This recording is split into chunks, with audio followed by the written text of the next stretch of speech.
नमस्कार, जय भीम. दैनिक बहुजन स्वरूपच्या युट्यूब चॅनलमध्ये सर्वांचं स्वागत. आज देश विदेशातील महत्वाच्या घडामोडीकडे आपण थोडंसं बघूया. आज चंद्रचूडचा चीफ जस्टिस ऑफ इंडिया यांचा शेवटचा दिवस होता. 10 तारखेला त्यांचं रिटायरमेंट आहे आणि त्याच्या आधी असं वाटत होतं की काहीतरी मोठी घटना होईल. अलीगड मुस्लिम विद्यापीठाचा मोठं एक मॅटर होतं, जे हायकोर्टामध्ये ते मुस्लिम विद्यापीठाच्या विरोधात गेलं होतं. त्याच्यावरती 7 बेंची या जजमेंट हे झालं, सिटिंग होतं आणि त्याच्यावरती एक मोठा निर्णय घेण्यात आला. ते म्हणजे मायनॉरिटी इन्स्टिट्यूशन मधून त्यांना अलीगड हिंदू आपला मुस्लिम विद्यापीठ यांना आता त्यांना मान्यता देण्यात आलेली आहे. त्याच्यामुळे जे काही तिथले प्रॉब्लेम्स होते, अनेक लोकांच्या एम्प्लॉयमेंटचं किंवा अनेक लोकांचे त्यांच्या शिक्षणाचा जो काही इश्यू होता तो आज संपलेला आज दिसतोय. दुसरी अत्यंत महत्वाची बाब म्हणजे आज इलेक्शनचं वारं सर्वीकडे चाललेलं आहे. राहुल गांधी नागपुरात येऊन गेले आणि तिथे बीजेपीने त्यांच्यावरती फार मोठ्या पद्धतीने वैचारिक हल्ला केलेला आहे. त्यांनी सांगितलं की त्यांच्यासोबत जे जुडलेले लोक आहेत ते सर्वच्या सर्व अर्बन नक्षलाइट आहेत. अर्बन नक्षलाइटचा अर्थ तुम्हा सर्व लोकांना भीमा कोरेगावच्या याच्यात माहिती आहे. जे लोक नक्षलाइट म्हणून ज्या लोकांना त्यांनी अडकवून ठेवलेलं आहे ते त्यांचं आयुष्य पूर्ण बर्बाद झालं आणि अनेक दिवसपर्यंत ते जेलमध्ये राहिल्याचं तुम्हा सर्व लोकांना माहिती आहे. म्हणून हा आपला नक्षलाइट शब्द किती घातक आणि तीव्र आहे, त्याला त्याच्यात वेगळ्या पद्धतीने त्याचा अर्थ काढून त्यांना देशद्रोहाच्या आरोपाखाली त्या अनेक लोक झाले आणि अनेक लोकांना तिथे काही लोक आता तरी 3-4 वर्षानंतर त्यांना आता बेल झाली, परंतु बेल अशा अवस्थेत झाली की ते अत्यंत आजारी आणि ते भराभर मरायला लागले. काही लोक तिथे मृत्यू पावले. असा हा तो नक्षलाइट शब्द आज त्यांनी मोठ्या प्रमाणामध्ये वापरलेला आहे. आज त्या वापरल्यामुळे बौद्ध समाज, ओबीसी समाज, मायनॉरिटी समाज अत्यंत अस्वस्थ झालेला आहे आणि त्या सर्व लोकांनी विचार केलेला आहे की आता यांना कसा हल्ला करावा. ऑलरेडी राहुल गांधी यांनी जे त्यांनी हल्ला सुरू केलेला आहे, राहुल गांधींनी सांगितलं की हे जे कॉन्स्टिट्यूशनचं पुस्तक आहे त्यांनी आता बीजेपी ते म्हणते की ते लाल पुस्तक आहे, म्हणजे काहीतरी वेगळ्या अर्थाने त्याच्यावरती करायचा. हा इनडायरेक्टली बाबासाहेबांचा अपमान आहे, कॉन्स्टिट्यूशनचा अपमान आहे. अशा या महत्वाच्या मुद्द्यावरती आज आम्ही आपल्या स्टुडिओमध्ये नागेश भाऊ चौधरी मागील बहुजन संघर्ष म्हणून मोठं एक मागच्या 30 वर्षापासून ते काम करत आहेत आणि त्यांना त्यांचा मोठा प्रदीर्घ अनुभव आहे. त्यांनी सातत्यानं त्यांच्या आयुष्यात RSS वरती मोठ्या प्रमाणात जेवढं त्यांनी काम केलं ते मला असं वाटतं की महाराष्ट्रात, पूर्ण भारतात त्यांच्या तोडीचा माणूस नसेल. अनेक त्यांना धमक्या येऊ, काही येऊ, परंतु कशाची न जुमानता त्यांनी ते सर्व काम केलेलं आहे. आज सौभाग्याने आमच्या स्टुडिओमध्ये नागेश भाऊ चौधरी आलेले आहेत आणि त्यांचा जो अभ्यास आहे तो अत्यंत दांडगा आहे, त्याच्यामुळे आम्ही त्यांना स्वागत करतो त्यांचं. आज नागेश भाऊ, तुम्हाला माहिती आहे की देवेंद्र फडणवीस यांनी ज्या पद्धतीचं वक्तव्य केलं त्याच्यामुळे पूर्ण आंबेडकरी समाज, ओबीसी समाज, मायनॉरिटी आणि या सर्व लोकांना फार दुःख झालं आणि दुःख होण्याचं कारणही आहे. तर त्याच्यामुळे अनेक ठिकाणी वेगवेगळ्या पद्धतीने त्यांच्या हे घेतलेले आहेत, सभा घेतलेल्या आहेत. माझी इच्छा आहे की या संबंधात जे मला वाटतंय ते मी ते बोललो, त्याच्यात तुमचं काय ओपिनियन आहे ते जर तुम्ही सांगितलं तर निश्चितच आंबेडकरी समाज संपूर्ण महाराष्ट्रात ह्यांचा जो खरा चेहरा आहे तो एक्सपोज झाला पाहिजे, दिसला पाहिजे आणि किती टॉक्झिक आहेत हे बीजेपीचे लोक, हे लोकांना समजायला आज एक मी तुम्हाला इथे आमंत्रित केलेलं आहे. तुम्ही थोडस त्याच्यावरती भाष्य कराल अशी मी आशा करतो. धन्यवाद सिद्धार्थ. खरं म्हणजे हा परवा जो कार्यक्रम झाला नागपूरमध्ये संविधान संमेलनाचा, आणि तो कार्यक्रम सामाजिक संघटनांनी घेतलेला होता आणि त्याच्यात प्रमुख पाहुणे आपले हे राहुल गांधी होते आणि त्यांनी जी भूमिका मांडली किंवा त्यांनी जे लोक त्या ठिकाणी हजर होते सगळे सामाजिक संघटना होते. ते राजकीय कार्यक्रम नव्हता तो. आणि हा सामाजिक संघटनाचे लोक यामध्ये असल्यामुळे भाजपचे किंवा संघाच्या लोकांना त्याचं फार जोमलं आहे ते सगळं, आणि त्याच्यामुळे ते चिडल्यासारख्या गोष्टी करतात, वाटेल तसे अद्वा टीका करतात, हे आपण पाहिलेलं आहे. खरं म्हणजे अर्बन नक्षल हा जो शब्द म्हणजे शहरी नक्षल जे लोक आहेत त्यांना जे म्हणतात शहरी नक्षल, अर्बन नक्षल, तर ते लोक जे हे आहेत की जे सामाजिक संघटनावादी आहेत, जे जसं आम्ही सामाजिक समतावादी आहोत किंवा ज्या ओबीसीच्या संघटना आहेत, दलितांच्या संघटना आहे, या संघटना कुठल्याही प्रकारे हिंसा करत नाही आहे, तरी त्यांना तुम्ही नक्षलवादी का ठरवता? आता आता हा पण आपण समजून घेतलं पाहिजे, नक्षल हा शब्द कशापासून आलाय. तर पश्चिम बंगालमध्ये नक्षलबारी नावाचं गाव आहे आणि त्या ठिकाणी जो मजुरांचा लढा झाला होता, त्या लढ्यामध्ये जे हिंसा झाली आणि ते करणारे कोण होते, कनू सन्याल आणि चारू मुजुमदार हे दोन नेते होते. आणि हे लोक सीपीएमचे मार्क्सिस्ट कम्युनिस्ट पार्टी, आपला सीपीएम नावाचा जो पक्ष आहे, सीपीआय नावाचा जो पक्ष आहे, त्यातले सीपीएमचे हे लोक होते. आणि त्यांनी हिंसक आंदोलन केलं म्हणून त्या नक्षलवादी आंदोलनाचं त्याला नाव पडलं. आणि म्हणून ते नक्षलवादी लोक जे हिंसा करतात मजुरांसाठी, समतेसाठी हिंसा करतात, त्यांना ते नक्षलवादी म्हणतात.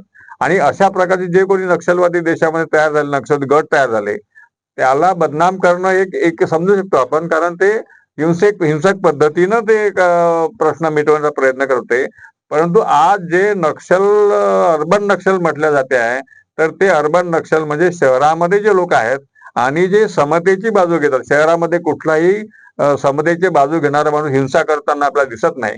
परंतु जे समतेची बाजू घेत, जे बाबासाहेब आंबेडकरांचं स्वप्न होतं, जे महात्मा फुल्यांचं स्वप्न होतं की समता निर्माण झाली पाहिजे समाजामध्ये आणि विषमता, जातीयता नष्ट झाली पाहिजे, जाती आणि अस्पृश्यता हे जे अमानवी प्रकार या देशामध्ये आहेत त्याचा नायनाट झाला पाहिजे, यासाठी जे लोक प्रयत्न करतात, फुले आंबेडकरांचे नाव घेऊन जी संघटना स्थापन करतात, त्यांना हे लोक आज नक्षलवादी म्हणतायत. म्हणजे समतेचं काम करणं म्हणजे हिंसा करणं, अशा अशा प्रकारची त्यांची भूमिका आहे. आणि हा जो अग्निहोत्री नावाचा एक माणूस होता, त्यांनी हा अर्बन नक्षल हा प्रकार शोधून काढलेला आहे आणि तो संघाचा माणूस आहे. त्या अग्निहोत्रीनं त्याच्यावर एक लेख लिहिला, नाटकही केलं. तर त्यांनी हा शब्द अर्बन नक्षल शब्द वापरला पहिल्यांदा. आणि मग आता हा शब्द सगळ्या संघाच्या RSSच्या लोकांच्या तोंडामध्ये तुम्हाला दिसतोय. हे लोक समतेचे काम करणाऱ्या सगळ्या लोकांना अर्बन नक्षल म्हणतात, म्हणजे हिंसक म्हणतात. आता आपल्या देशामध्ये जी हिंसा झालेली आहे, ही सगळ्यात जास्त हिंसा संघाच्या लोकांनी केली आहे, RSSने केलेली आहे. हजारो मुसलमानांचे बळी दिलेले आहेत आणि दलितांचे सुद्धा जे अत्याचार होत आहेत ते या भूमिकेतून जातीच्या माध्यमातून, म्हणजे जी RSSची भूमिका आहे, हिंदू राष्ट्राची भूमिका आहे, ती भूमिका खरी हिंसक आहे. ते नक्षलवाद्यांपेक्षाही जास्त हिंसक आहे.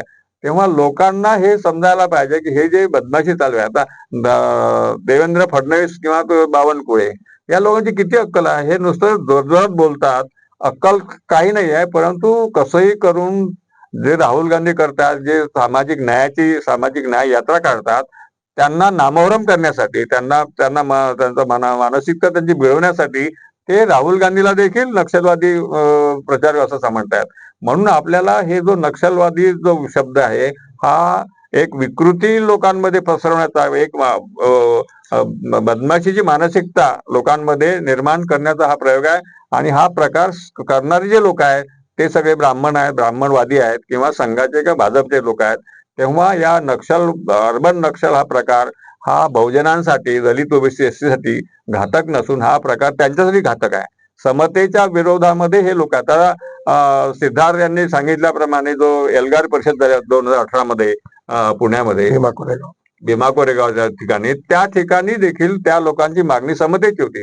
तिथे कुणी हिंसा केलेली नाही आहे, परंतु त्यांना देखील तुम्ही अर्बन नक्षल ठरवता, त्या लोकांनी सांगितल्याप्रमाणे त्यांना जेलमध्ये ठेवता. आणि अशा प्रकारे हे कॉन्स्पिरसी आहे किंवा मोठी कॉन्स्पिरसी होती भीमा कोरेगावच्या वेळची. हा सुद्धा एक खोटेपणा ते करतात, कारण काही कॉन्स्पिरसी झालेली नाही, काही कोणा हिंसा झालेली नाही. तर अशा चांगल्या लोकांना वाईट ठरवण्याचं जे काही षडयंत्र या देशामध्ये ब्राह्मण वर्ग करतोय हजारो सालापासून, तीच नीती त्यांची आजही चालू आहे. म्हणून अर्बन नक्षल हा प्रकार आपल्यासाठी, बहुजनांसाठी वाईट नाही आहे. कारण समतेची मागणी करणारे, हिंसा न करणारे आणि समतेची मागणी करणारे यांना तुम्ही नक्षल ठरवता, म्हणजे तुम्ही एक प्रकारे बदमाशी करतात, खऱ्याला खोटं ठरवण्याचं काम करताय. हे पण आपण लक्षात घ्यायला पाहिजे असं मला वाटतंय. आज आपल्या स्टुडिओमध्ये प्रमोद मोहन आलेले आहेत आणि आमचे मित्रही आहेत आणि ते सातत्यानं दैनिक बहुजन स्वरूपमध्ये लिहित असतात. ते सुद्धा आपलं थोडं मनोगत या शब्दावरती सांगतील. जय भीम. धन्यवाद सिद्धार्थ. हा जो अर्बन नक्षल आपल्याला ठरवायचा जो प्रकार आहे, फुले आंबेडकरी चळवळीच्या कार्यकर्त्यांना जाणून बुजून अर्बन नक्षल ठरवायचा प्रकार आहे, जेणेकरून त्यांच्या चळवळी मारायचा हा जो प्रकार आहे, हा भयानक, म्हणजे खूप मोठं षडयंत्र आहे.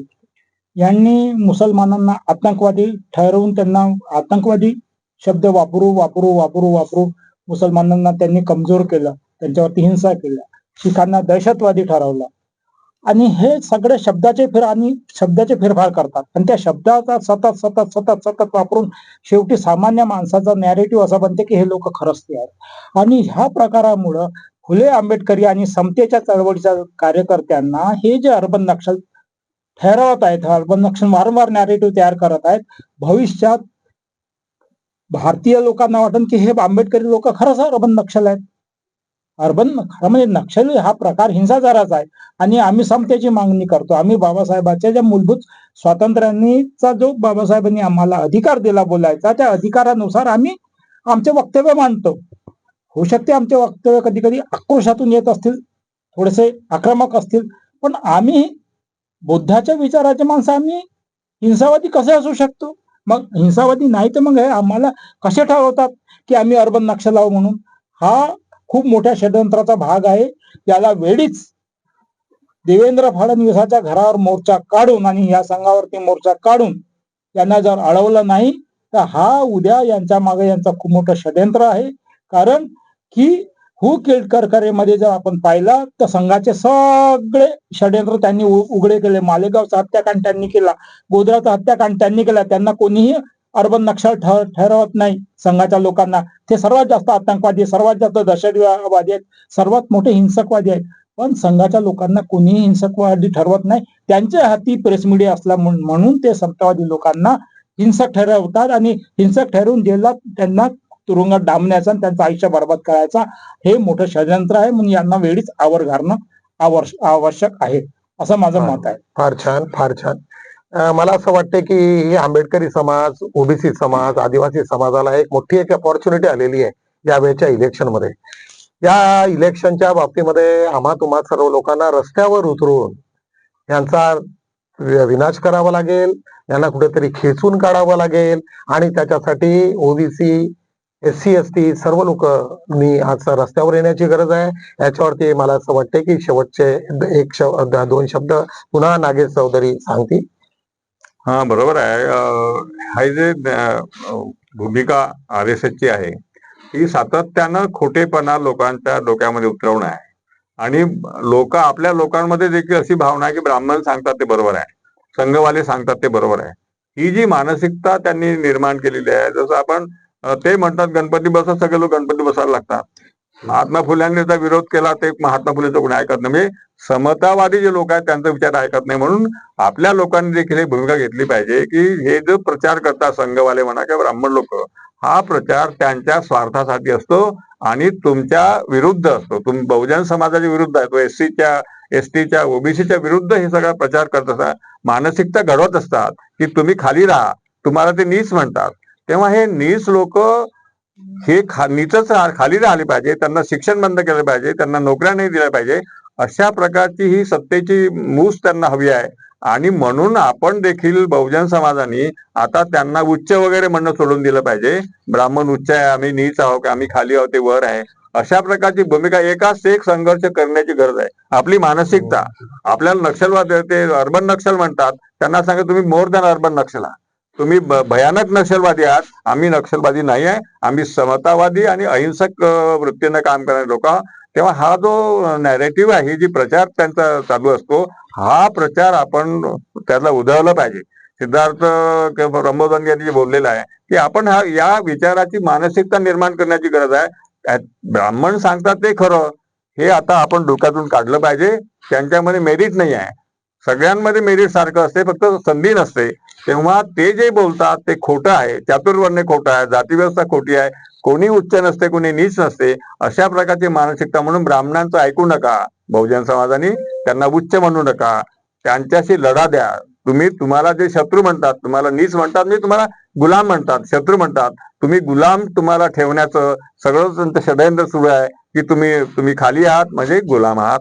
तेव्हा आपण गुलामी न स्वीकारता लढा दिला पाहिजे, तरच आपण नक्षलवादाचा वगैरे बाऊ न बनता आम्ही काही लक्ष नाही आहे हे त्यांना ठासून सांगितलं पाहिजे.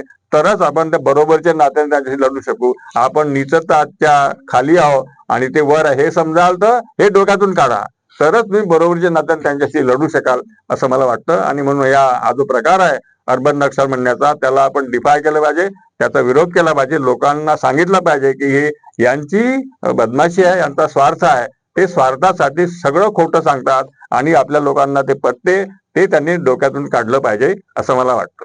चला, थँक्यू नागेश भाऊ, आज तुम्ही इथे आमच्या स्टुडिओला आलात आणि सर्व नागपूर, विदर्भ, महाराष्ट्राच्या सर्व लोकांनी हे लक्षात घेण्याची गरज आहे की यावेळेस आम्हा सर्व लोकांना एक संधी आलेली आहे.